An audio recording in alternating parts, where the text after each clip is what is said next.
네, 안녕하세요. 축구생각입니다. 네, 토요일에 있는 프로토 총 8경기 준비를 해왔고요. 라리가 그리고 K리그 경기들로 구성이 되어 있습니다. 경기 수가 많기 때문에 간단하게만 말씀을 드리고요.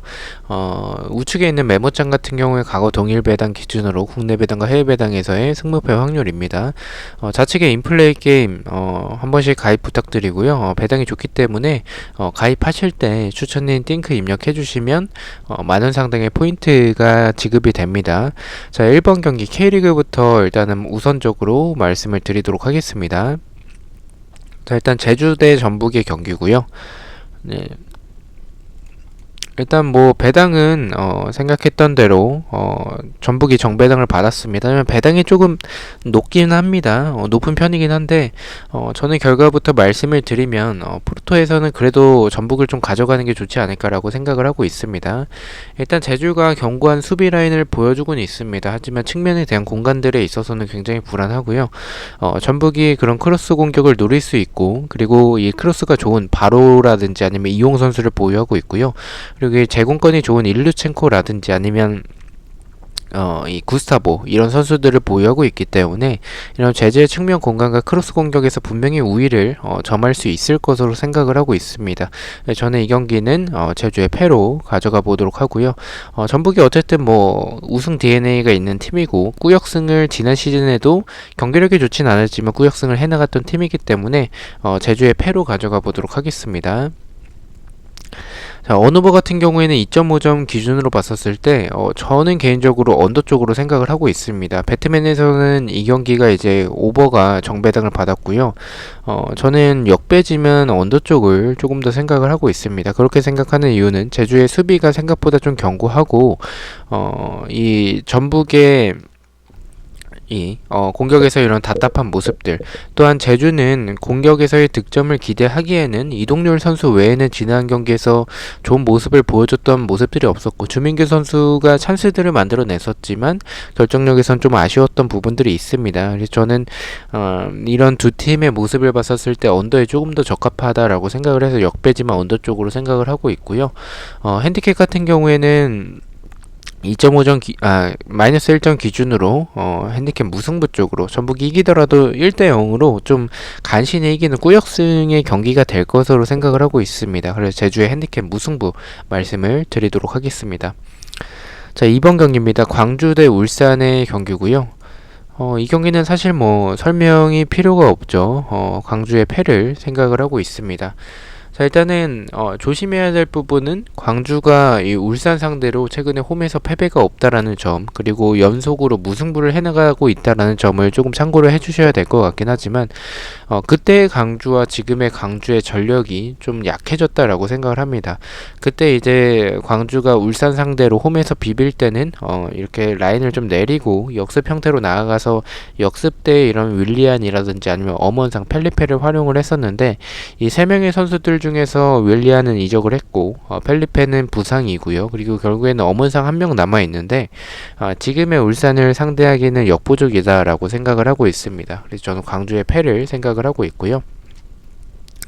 언어버 같은 경우에는 2.5점 기준으로 오버 쪽으로 생각을 하고 있습니다. 득점이 적게 나올 것 같진 않고요. 지금의 울산의 모습을 봤었을 때 오히려 닭공축구를 하는 팀은 전북이 아니라 울산이지 않을까라는 생각이 들 정도로 울산의 공격력 굉장히 좋고요. 특히나 U22 선수 강윤구 선수도 굉장히 좋은 모습을 지난 경기 보여줬고, 좌우측의 김인성이라든지 아니면 우측의 이동준 굉장히 라인이 좋습니다. 또한 전방에서 주니어 선수가 없는 부분은 아쉽지만 그래도 김지현 선수가 있기 때문에 어느 정도 이번 경기에선 득점을 해나가지 않을까라는 생각에 오버 쪽으로 생각을 하고 있고요. 핸디캡 같은 경우에는 울산의 핸디캡 이 프랜승이죠. 광주의 핸디캡 패를 말씀을 드리겠습니다.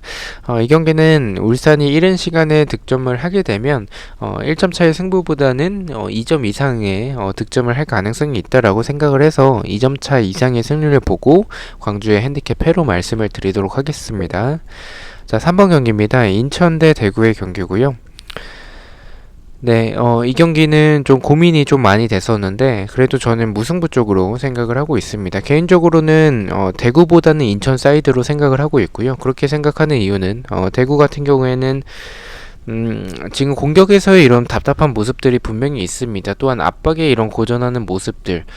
저는 인천의 지금의 수비를 뚫어내기에는 수비 보강이 개인적으로 잘 됐다라고 생각을 하고 어느 정도 견고하다라고 생각을 합니다. 분명히 인천이 공격적으로 나오는 모습보다는 무구사가 출전이 어렵기 때문에 약간 수비적으로 나올 가능성이 크다라고 생각을 합니다. 그렇게 본다면 대구가 공간이 없을 때 뚫어내기에는 좀 역부족이지 않을까라는 좀 생각을 좀 가지고 있어서 지금의 대구라면 그래서 저는 이변으로 무승부 쪽으로 가져가 보도록 하겠습니다. 어느 번은 말씀드렸다시피 인천이 좀 수비적으로 나올 가능성이 높기 때문에 그렇게 본다면 득점이 많이 나올 경기는 아니라고 생각을 해서 언더 쪽으로 말씀을 드리고요. 핸디캡 같은 경우에는 제가 무승부로 이변을 보고 있기 때문에 인천의 핸디캡 승, 프랜승이죠. 이렇게 말씀을 드리도록 하겠습니다. 네, 4번 경기입니다. 강원 대 포항의 경기 말씀을 드리도록 하겠습니다. 일단 정배당을 포항이 받았습니다. 하지만 개인적으로는 배당이 좀 높다라고 생각을 하고 있고요. 두 팀의 상성을 봤었을 때 강원이 라인이 좀 높기 때문에 포항이 이런 뒷공간을 충분히 노릴 수는 있겠지만 강원이 지금 그렇게 나왔다가 울산에게 5대 0으로 개털렸는데 또 그렇게 나오진 않을 것 같다라고 개인적으로 생각을 하고 있습니다. 그렇게 라인을 좀 올리는 그런 모습을 보여준다면 포항이 역습에서의 모습들이 지난 경기 굉장히 좋았었고 이 전방에서 버텨주는 힘은 약하지만 그래도 이 좌우측의 팔라시오스라든지 아니면 강상우나 이제 송민규 선수의 이런 돌파를 생각을 해본다면 저는 강원이 평소보다는 라인을 그렇게 올리진 않을 것 같다라고 생각을 하고 있습니다. 그렇게 올린다면 포항에게 또 개털릴 것 같고요. 올리지 않는다면 저는 강원이 좀 해볼 만하다라고 생각을 하고 있습니다. 또한 포항이 전방에서 버텨주는 힘이 약하기 때문에 공간이 없다면 역습을 노리지 못한다면 저는 이 강상우나 이 송민규 그리고 팔라시오스의 개인 능력들이 좋긴 하지만 강원이 임채민이 없는 부분은 아쉽지만 그래도 잘 막아낼 수 있지 않을까. 오히려 역습으로 득점을 하는 팀은 강원에서 이런 마사나 실라지 그리고 뭐 김대원은 특히나 역습에서 좋은 선수이기 때문에 저는 강원이 이번 경기 좀 잘 준비해올 것으로 생각을 하고 있습니다. 그래서 이변이라면 저는 개인적으로 무승부보다는 두 팀의 모습을 봤었을 때 이 강원의 승에 조금 더 가깝다라고 생각을 해서 강원의 승으로 이변으로 가져가 보도록 하겠습니다. 언어버 같은 경우에는 이 경기도 일단은 언더가 배트맨에서 정배를 받았는데 저는 개인적으로 역배로 오버 쪽으로 생각을 하고 있습니다. 그렇게 생각하는 이유는 두 팀의 이런 스타일, 모습을 봤었을 때 득점이 적게 나올 경기라고 생각하진 않습니다. 분명히 선제골을 넣는 팀이 많은 득점을 할 가능성이 높기 때문에 저는 그렇게 본다면 이 경기는 오버에 가깝다라고 생각을 하고 있고요. 핸디캡 같은 경우에는 제가 이 강원의 승으로 좀 이변을 보고 있기 때문에 강원의 핸디캡 승, 프랜승을 말씀을 드리도록 하겠습니다. 자, 다음은 라리가 경기입니다. 네, 바이아돌리드 대 헤타페의 경기 말씀을 드리도록 하겠습니다. 네, 일단 이 경기는 헤타페가 정배당을 받았습니다. 하지만 배당이 굉장히 높고요. 두 팀의 맞대결에서 무승부가 많습니다. 헤타페가 지난 경기 때 압박을 보여줬던 모습들은 지난 시즌의 헤타페가 생각날 정도로 굉장히 좋았지만 그래도 결정력은 여전히 좀 아쉬웠었습니다. 바이돌리드가 좀 수비적으로 나온다면 저는 헤타페가 득점하기엔 좀 어렵다라고 개인적으로 생각을 하고 있고요. 0대 0의 결과도 나올 수 있을 것으로 바라보고 있어요. 두 팀의 맞대결에서도 무승부가 많은 모습이기 때문에 저는 그렇게 본다면 헤타페의 결정력을 생각했을 때 무승부에 조금 더 적합한 경기라고 생각을 하고 있습니다. 자, 언어버 같은 경우에는 말씀드렸다시피 0대 0을 생각할 정도로 배당이 굉장히 낮죠. 이 경기는 언더에 가깝다라고 생각을 하고 있고요. 핸디캡 같은 경우에는 저는 무승부 쪽으로 이변을 보고 있기 때문에 바이돌리드의 핸디캡 승, 프랜승을 말씀을 드리도록 하겠습니다. 자, 6번 경기입니다. 엘체 대 세비야의 경기고요. 저는 이 경기 결과부터 말씀을 드리면 무승부로 좀 이변을 보고 있습니다. 그렇게 생각하는 이유는 엘체의 경기력을 봤었을 때 분명히 이런 측면의 공간 그리고 크로스의 약한 모습들이 있는데 세비야가 크로스 공격이 굉장히 좋고 또 오캄포스가 복귀한 점은 분명히 플러스 요인이라고 생각을 하고 있습니다. 그래서 저는 이 경기는 세비야가 우세해 보이는 경기는 분명히 맞지만 개인적으로 생각을 해봤을 땐, 이 세비야가 주중에 컷 경기가 있었고 연장전까지 치렀습니다. 그리고 패배를 했죠. 그런 모습들을 봤었을 때 지금 세비야의 분위기는 좋지 않을 것 같습니다. 또한 다음 주에 챔피언스 리그 일정까지 있기 때문에 로테이션을 안 돌리기에는 좀 불가피할 것으로 생각을 합니다. 저는 이 경기에서는 좀 세비야가 로테이션을 돌릴 가능성이 높고 이변이 나올 경기라고 생각을 하고 있는데, 이변이라면 엘체의 승을 보기에는 세비야가 로테이션을 돌리더라도 엘체의 경기력은 답이 없기 때문에 저는 무승부로 이변으로 가져가 보도록 하겠습니다. 언어버 같은 경우에는 득점이 많이 나올 경기는 아니라고 생각을 해요. 언더 쪽으로 생각을 하고 있고요. 일단 세비야가 로테이션을 돌린다면 많은 득점을 하기엔 좀 어려울 것 같고요. 엘체가 공격적으로 나오기보다는 수비적으로 나올 가능성이 크기 때문에 그렇게 본다면 저는 이 경기는 좀 득점이 적게 나오는 언더 쪽으로 생각을 하고 있습니다. 핸디캡 같은 경우에 제가 무승부로 이변을 보고 있죠. 그래서 엘체의 핸디캡 승리, 프랜승을 말씀을 드리도록 하겠습니다. 네, 그리고 6번 경기부터는 7번 경기부터는 이 두 경기가 남았죠. 이 7번 경기부터는 새벽 경기이기 때문에 아직 인플레이 게임에선 24시간 기준으로 업데이트가 되기 때문에 업데이트가 되지 않아서 이 한글표를 보면서 말씀을 드리겠습니다. 카디스 대 에이바르의 경기고요. 배당적인 확률은 국내에선 비슷하고요. 해외 배당에선 승패 쪽을 가리키고 있습니다. 저는 이 경기는 카디스의 패 쪽으로 말씀을 드리도록 하겠습니다. 일단 에이바르가 너무나도 낮은 정배당을 받았습니다. 분명히 에이바르가 최근에 승리가 없고 그런 모습인데도 불구하고 에이바르에게 정배당을 줬다라는 점, 그리고 카디스가 홈에서 좋지 않은 팀이고 에이바르는 원정에서 좋은 팀이기 때문에 이런 두 팀의 모습을 생각을 해봤을 때는 이 경기는 에이바르의 사이드고 에이바르의 승이지 않을까라는 생각을 좀 가지게 돼서 경기력에서도 에이바르가 찬스는 분명히 많이 만들어냅니다. 하지만 이 결정력이 좋지는 않는데 카디스가 상대가 에이바르이기 때문에 수비적인 모습보다는 평소보다는 조금 공격적으로 나올 가능성이 크고, 그렇게 된다면 측면에 대한 공간들을 분명히 내줄 거기 때문에 그렇게 본다면 저는 카디스의 패로 가져가 보도록 하겠습니다. 언어버 같은 경우에는 이 경기도 언더 쪽을 생각을 하고 있습니다. 득점이 많이 나올 경기는 아니고요. 에이바르의 결정력, 그리고 카디스는 뭐 공격에서의 이런 가끔 역습, 뭐 크로스, 공격진의 개인 능력, 뭐 사실 뭐 별다른 특징이 없는 팀이죠. 이렇게 본다면 득점이 많이 나올 경기는 아니라는 생각을 좀 가지고 있어서 언더 쪽으로 말씀을 드리고요. 핸디캡 같은 경우에는 핸디캡 무승부로 말씀을 드리겠습니다. 에이바르가 다득점을 하기에는 결정력이 너무 좋지 않습니다. 간신히 한 골을 넣고 나서 그것을 지키는 결과가 될 것으로 생각을 하고 있어서 카디스의 핸디캡 무승부로 말씀을 드리도록 하겠습니다.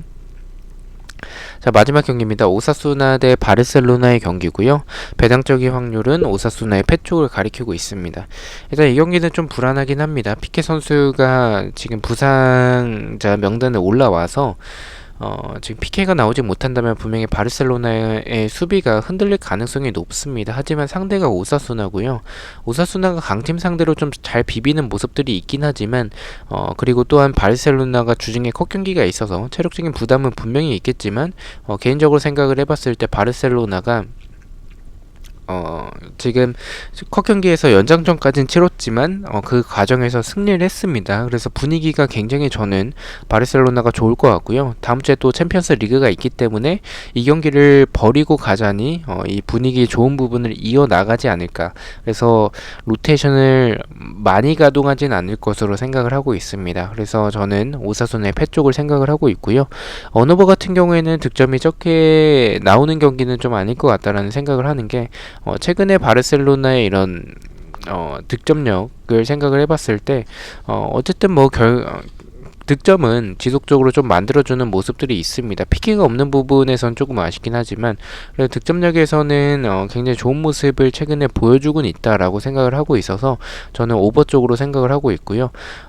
또한 이제 오사수나가 득점할 가능성 역시 있는 게 바르셀로나의 피케가 없다는 부분에서 수비적으로 좀 흔들릴 가능성이 있기 때문에 그렇게 본다면 오사수나 역시 득점이 가능하다라는 생각이 오버 쪽을 생각을 하고 있고요. 핸디캡 같은 경우에는 마이너스 1점 기준으로 핸디캡 무승부로 말씀을 드리겠습니다. 핸디캡 무승부를 바라보는 이유는 말씀드렸듯이 PK의 부상이 좀 크다라고 생각을 하고 있습니다. 자, 이렇게 8경기 공유를 마쳤고요. 1번 경기부터 가장 추천을 드리는 픽을 말씀을 드리겠습니다. 1번 경기는 역배지만 언더 쪽을 가장 추천을 드리고요.